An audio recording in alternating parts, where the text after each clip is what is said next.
In this video, we're going to be simplifying rational expressions. In order to do that, we need to remember that a fraction is in simplest form when its numerator and denominator have no factors in common aside from a positive or negative 1.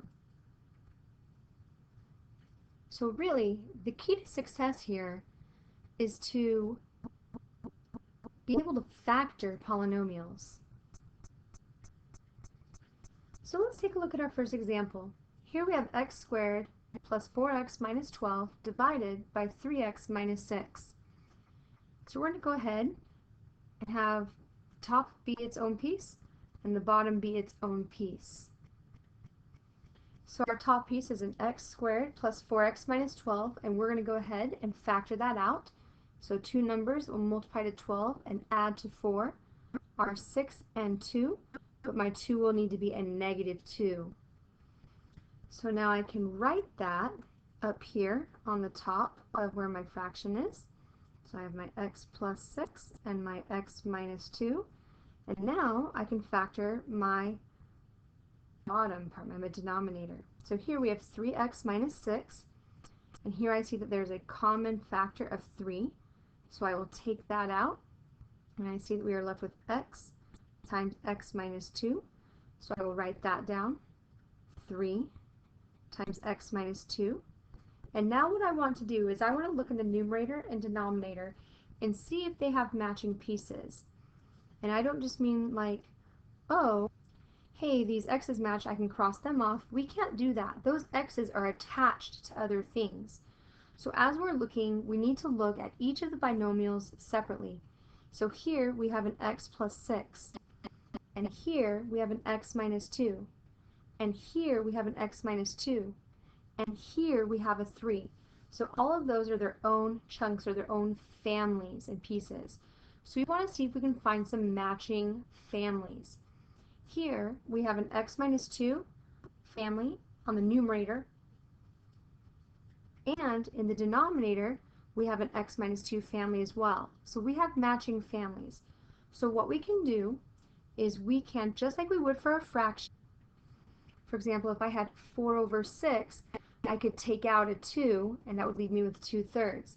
So here, we're going to take out those same factors, those common factors. We're able to cancel those out. Then we can write down that we have x plus 6, that family, over 3. And 3 can't go into any of those, because remember, you can't put it into 6 because x plus 2 is its own family, and the 3 can't go into the x, so we can't simplify that anymore. So right now, we have an answer of x plus 6 equals 3 as our answer, but we have to know what values would make this undefined. And we get that answer from what we crossed off, because x minus 2, if x was a 2, we would end up with a 0 in our denominator. So we need to take our x minus 2, we set it equal to 0, and we solve, and we see that x isn't allowed to equal 2 because that's what would give us a 0 there. So our answer isn't just x plus 6 divided by 3, it's x plus 6 divided by 3, and x cannot equal 2. That is how we write our solution. Let's go ahead and take a look at our next example.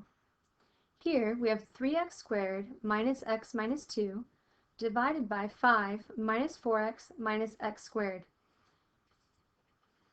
So here, notice that our denominator is not written in standard form. So I'm going to go ahead and rewrite this problem in standard form. So let's scoot over so we've got some more room. So we're going to need some for this problem. So let's rewrite that. So now we have 3x squared minus x minus 2 in our top, and the denominator is now negative x squared minus 4x plus 5. And just as we did on the last problem, we're going to go ahead and separate out our numerator and our denominator and factor them each separately. So as we go to factor out our numerator, we see that we have a leading coefficient that is not a 1. So we're going to go ahead and factor that out. So So I'm going to go ahead and do my box. So I put my first thing in the first box, my last thing in the last box, and I multiply them together to get my negative 6x squared. I'm going to pull out my x's, and then I need to know what numbers will multiply to negative 6, but will add to my negative 1. So I'm going to use negative 3 and positive 2.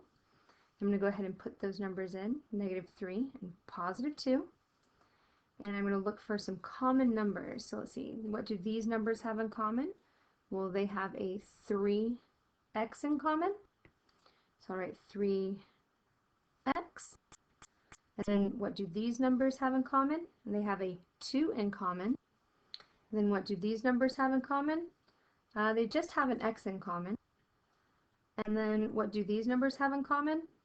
They don't really have anything in common except for a 1.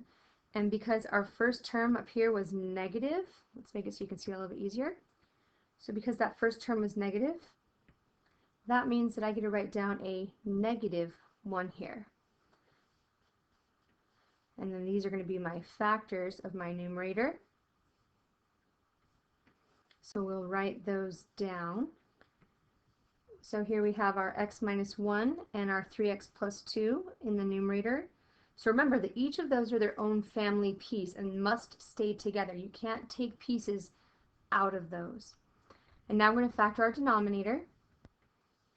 And now because we're leading with the negative sign, the first thing that we want to do is to factor out a negative 1.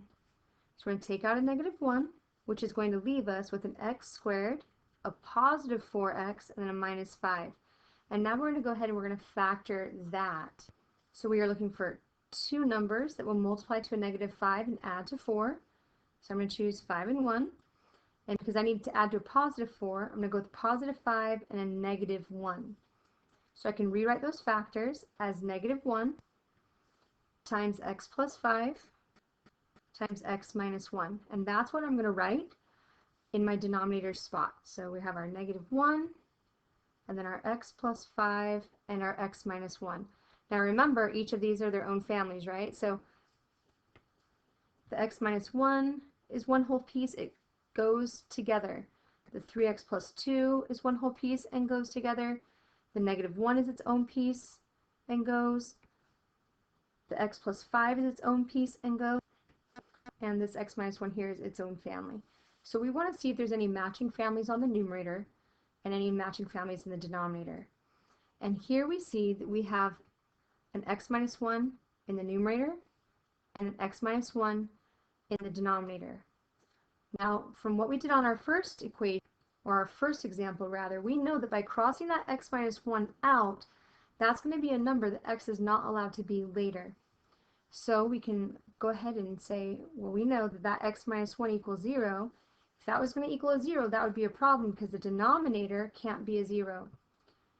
So we're going to go ahead and solve for that and get x equals 1. So we're going to know that in our answer, x is not going to allow to be the number 1. So we'll look back up to our problem here. And do we see any other matching families? And we don't. So we can write our answer as 3x plus 2 over negative 1 times x plus 5. And when we write this, we generally take our negative 1 and we write that out in the front. So what this really would look like is a negative 3x plus 2 over, well, let's go ahead and move this really quick, x plus 5, and x is not allowed to equal 1. And we've broken it down, and so this is going to be our answer. Now what you should know is that x can't equal a negative 5 either. But we don't have to list that because it's apparent by the x plus 5 still being in the denominator. If we had gotten rid of that, we would have to write it down, just as we did this x can't equal 1.